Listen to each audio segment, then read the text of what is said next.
Olá, meus amigos, estamos juntos mais uma vez para continuarmos o estudo do livro E a Vida Continua. André Luiz e Chico Xavier nos falam sobre a vida no mundo espiritual, em seu 13º livro, o último da série. Hoje veremos o capítulo 25, o penúltimo, Nova Diretriz. Após internarem Desidério e Elisa em organização hospitalar, sob assistência afetuosa, Ernesto e Evelina retornaram na tarde do mesmo dia a São Paulo, desejosos que se achavam de consultar a posição íntima de Vera ante a nova situação, esclarecidos quanto ao futuro em que a presença e a colaboração dela lhes seriam sobremaneira importantes à própria tranquilidade, identificaram-se no dever de ampará-la com mais calor e ternura. A rendição de Desidério aos ideais renovadores que alentavam era igualmente um ponto fundamental no programa de trabalho a cumprir-se e esperavam reajustar as atitudes de Caio para que se lhes assegurasse mais ampla área de ação. Encontraram Vera Celina marcada de lágrimas, apoiando-se em parentes e amigos. Caio, taciturno, orientava o leme doméstico, dava ordens. Estabelecido o cortejo fúnebre, os dois visitantes desencarnados, além de outros muitos amigos da espiritualidade maior, se instalaram no carro familiar, junto de Vera. Entretanto, na chegada ao Campo Santo, Ernesto escorou a filha. Ao mesmo tempo que Evelina seguiu o ex-esposo, que se figurava distrair-se em quadra próxima àquela em que os restos da viúva Fantini descansariam. Serpa fugia, intencionalmente. Não queria ver a inumação. Colhido em cheio pela influência da companheira que ele, antes, pouco mais de 2 anos, levava ao sepulcro, pensava nela, e sem querer lhe via mentalmente o semblante na tela da memória.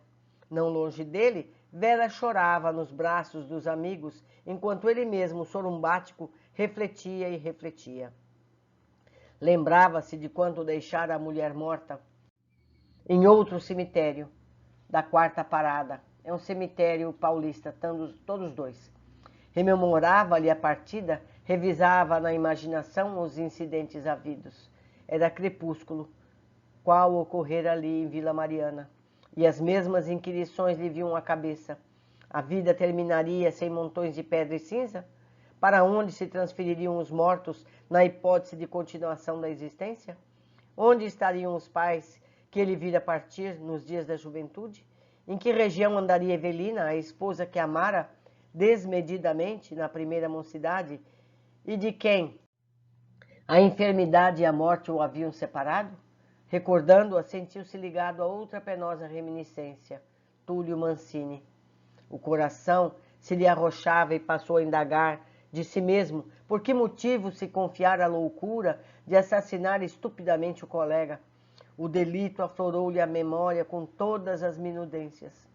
Propôs-se alijar as reflexões que lhe assomavam o cérebro. No entanto, sentia-se incompreensivelmente fisgado ao pretérito.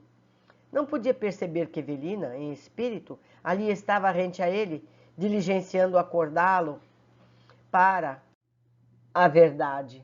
Caio, que fazes da vida? Ela perguntou docemente.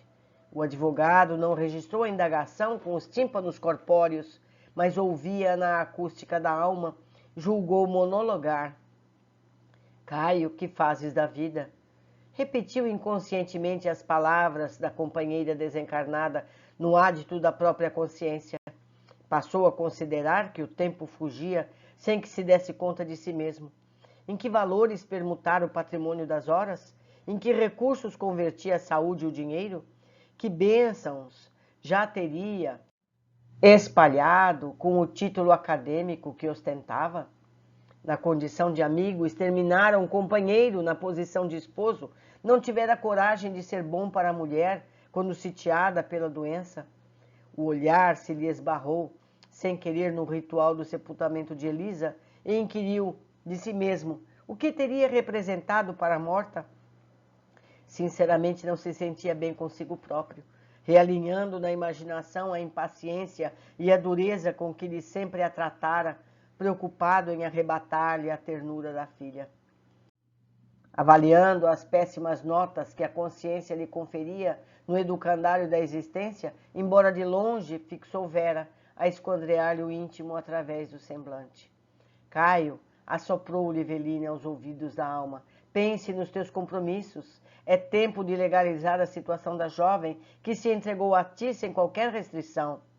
Convencido de que conversava de si para consigo, Serpa reproduziu a interpelação no campo mental em silêncio, sem perceber que a esposa desencarnada lhe colhia as respostas, supondo desenvolver tão somente um processo de autocrítica. Monologou sem palavras. Legar a situação com Vera? Casar-me? Por quê? Sim, aprovava, prometera-lhe matrimônio, mas não se resignara a aceitar a medida sem maior observação. Já fora homem preso a obrigações de marido e não se propunha a retomar a afeição recheada de constrangimentos. Além disso, matutava, dava-se por homem rebustecido na experiência do mundo. Escutara em sociedade muitas referências desprimorosas ao redor da filha de Elisa, que não a recomendavam para esposa.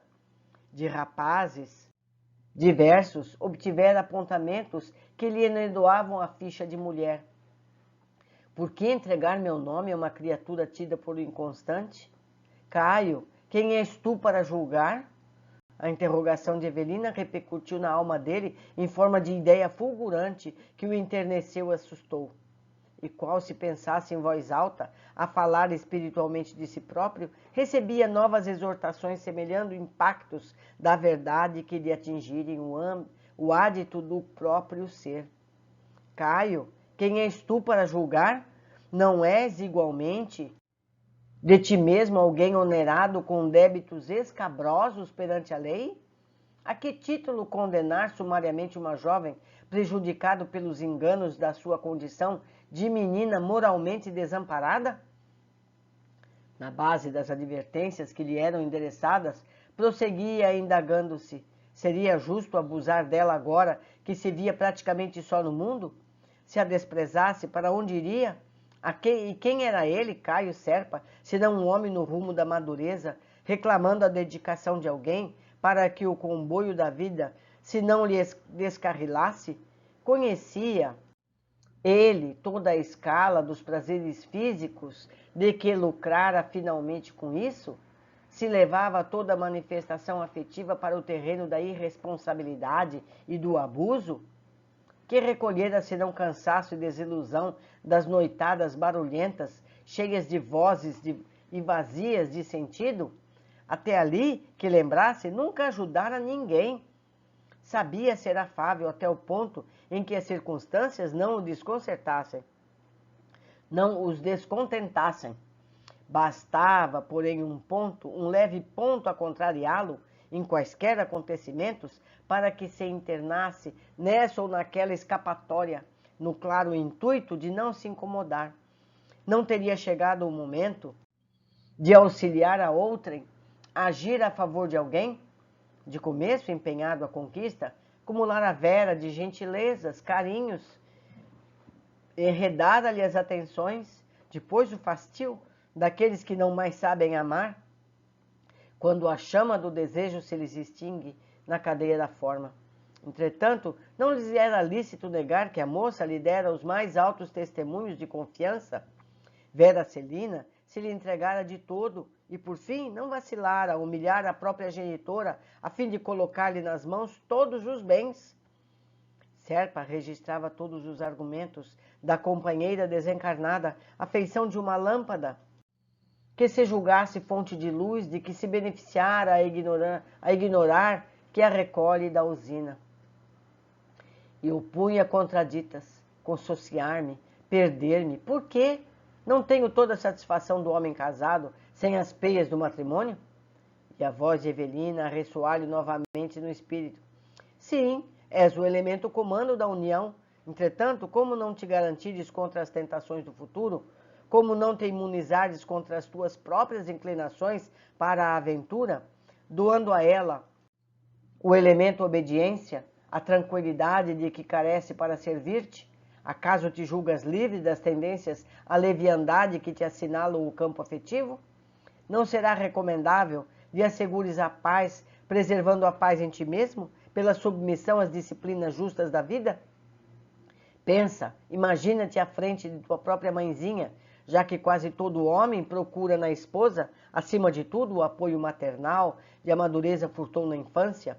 Estimarias que um homem, na hipótese de teu próprio pai, lhe escapasse os mais puros anseios do coração? Porventura não se tornaria ela mais digna do teu amparo e do teu carinho se a visse brutalizada, desamparada, esquecida por aquele mesmo a quem se deu confiante?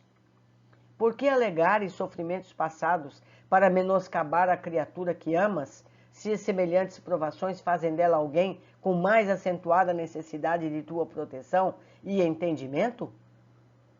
Das admoestações propriamente consideradas, a senhora Serpa se transferiu para reflexões de otimismo e esperança. Caio, medita. Vera não te confiou parcos recursos materiais à administração. Dispões de patrimônio apreciável para organizar uma família.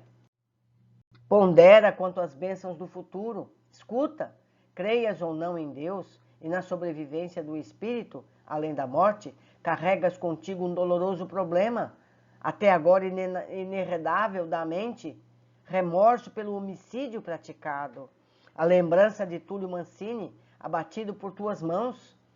Escapas do rumo de prazeres que não te diminuem a mágoa e tentas em vão bloquear reminiscências amargas que te assediam constantemente. Ser pai, cuidar de filhos queridos, não te será na terra a mais elevada compensação? O matrimônio com Vera te investirá legalmente na posse de recursos a serem valorizados e aumentados, garantindo os filhinhos vindouros segurança e conforto, alegria e educação. Um lar, Caio, um lar onde possas descansar, renovar-te, esquecer.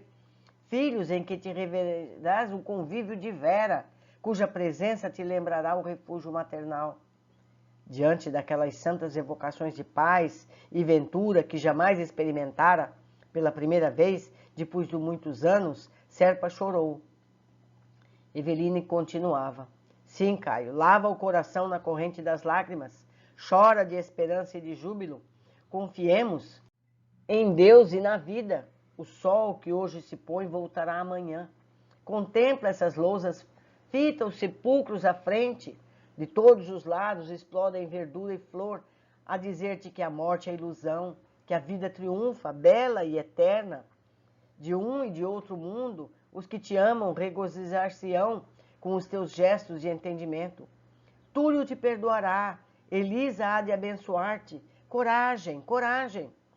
O Causídico, surpreso, incapaz de identificar-se visitado pelo espírito da companheira de outros tempos, reconhecia-se subitamente consolado, eufórico, tangido por suave renovação nos recônditos do ser. A maneira de um doente que encontrará o remédio providencial e a ele se agarrasse na sede da própria cura, instintivamente decidiu-se a não perder o precioso momento de exaltação construtiva em que entrara. Vamos, insistiu Evelina, concede agora, mais claramente agora, a vossa Vera, a certeza de que protegerás um casamento digno.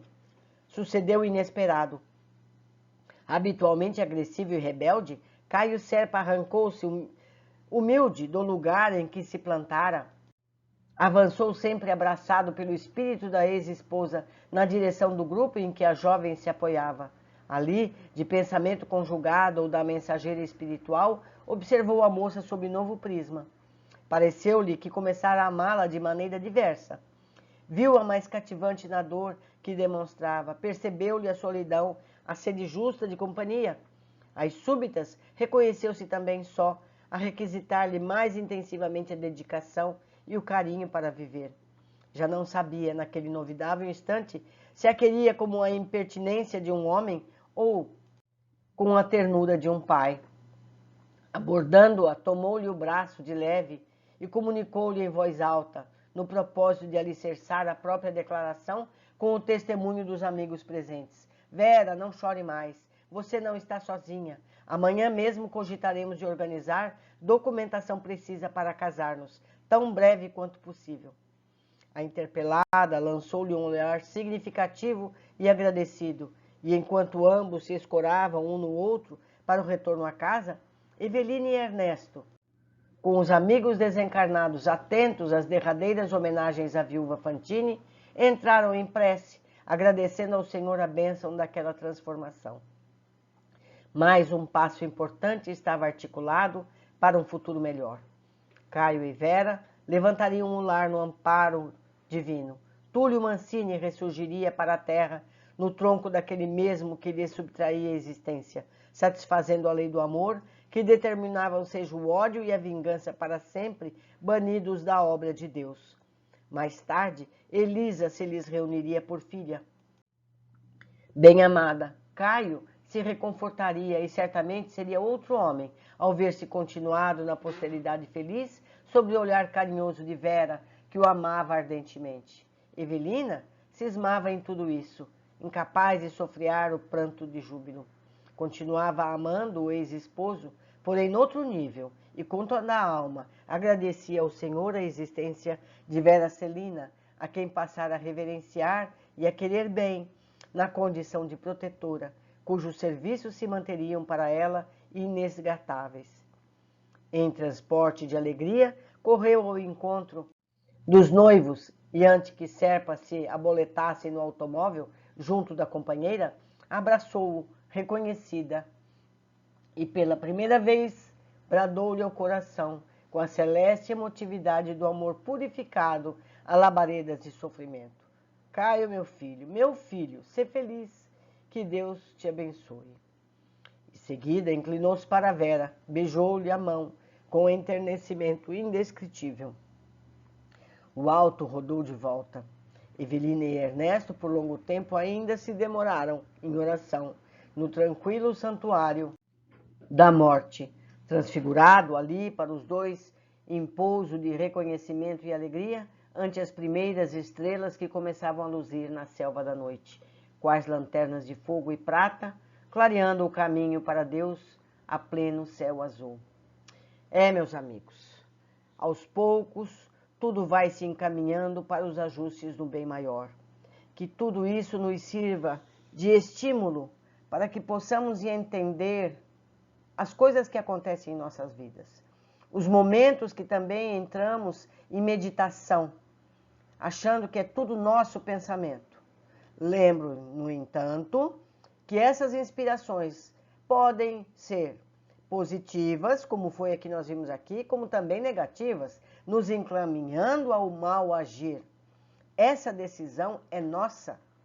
Nós temos que filtrar essas inspirações do alto e entender se ela é do bem ou não. E isso é muito fácil.